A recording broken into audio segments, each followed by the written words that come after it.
think I'd put myself in a few situations this summer where I had been at like parties. Obviously, I went to Ibiza a couple of times, doing the usual debauchery, and then just thinking, "Fuck, I don't like doing this anymore." Yeah. I really. What's the energy that you're trying to prioritize in your life at the moment? Like, what is it? What sort of people do you want around you? What sort of vibe are you trying to prioritize? I think people who are going to help inspire me. I think that's what I struggle with sometimes on a day-to-day basis, with being motivated, especially when you've got to the point where you've got everything you really need. Like, look, I mean, I have a nice car, I have a nice apartment, I've got great friends. Like, I mean, what more do I really need in my life? When I spend more time with people who are ahead of me, financially, business-wise, whatever it might be, even just being around them gives me I don't know, I guess I'm kind of a little bit competitive as well. Like, it makes me want to be like, oh no, I want to get to that level. Fuels the fire a bit. Yeah. So it makes me think, okay, there's levels to achieve with this. I'm certainly past the days where I was interested in like the partying and doing that kind of thing. I think when we last spoke, it was already getting to that point. But even now, I compare what my desires were at the start of this year compared to what my desires are now, and they've definitely changed for the better. What do you think's caused that to happen?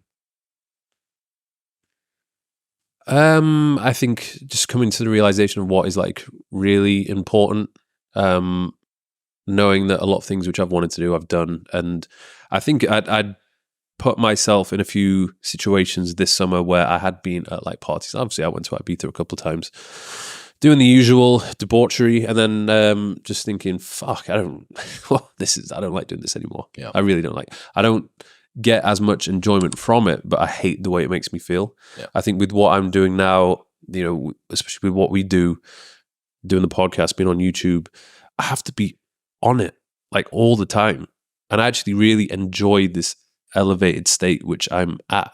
Like, there is no alcohol, there's nothing which is slowing me down.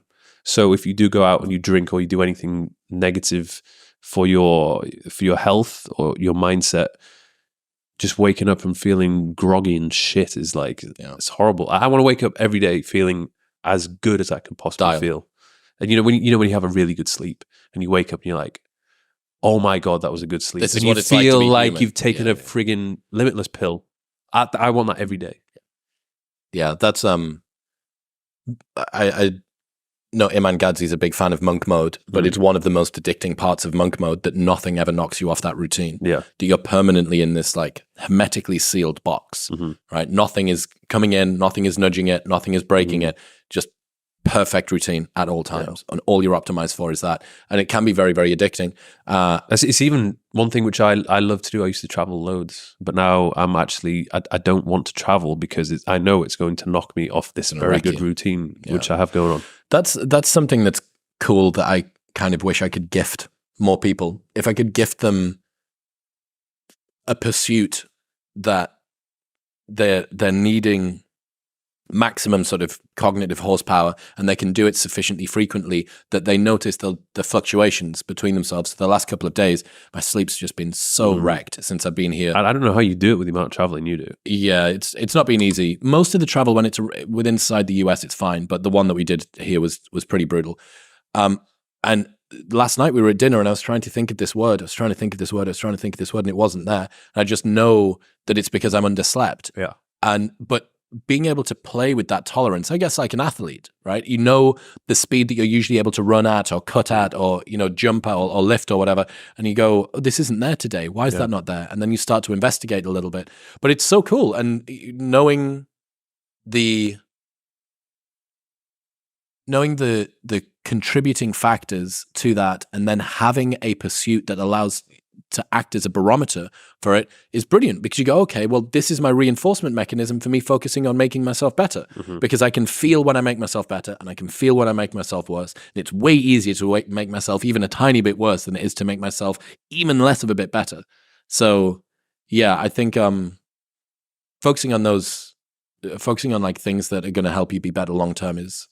What knocks you off your good routine apart from travel? Sleep is the main one. It's the biggest determinant of how I perform on the podcast. Yeah. If I haven't slept well, if I haven't trained consistently, Have you ever needed to cancel because you're that? Never. Even at my worst, I'm still pretty good. So I'm fine to take over and hold it together, but I'll know because I'll know what I could have said. Yeah, that feeling of regret afterwards. You're like a little bit. It's usually during. I don't have that much regret once we finish because I'm like, oh look, like I can't go back and redo it. But while it's happening, I find myself chastising myself about.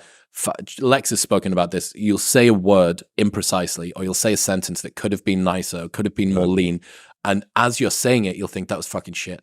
Like I must do better. But yeah, sleep is a big one. Sugar is a huge one for me. If I've had I don't know why I would do this. I wouldn't do this. But if I went and had a massive almond croissant and a hot chocolate or something before I went to go and record, all like inflamed and sluggish and stuff, awful. But what I found I operate really well on is meat and fat and a little bit of fruit on the morning. And in my mind, I can pretty much eat as much of that as I want. Yeah. And I don't ever feel a crash off the other side of it. So most mornings it's like... Because the fasted could be a bit risky. It is because you risk falling off a cliff and you don't have any energy. So I've found for me, ton of scrambled, like 4 scrambled eggs, some bacon, like maybe some sourdough toast, usually not. And then nice bowl of fruit or something, mixed berries or something like that. And that, if I have that at 9 a.m., that can carry me through till 3 p.m. easily, just off the back of that. And then a little bit of caffeine and some other stuff will take me over. But yeah, man, sleep, sugar, both of those will absolutely ruin the way that your mind junk works. food fucks me up. What's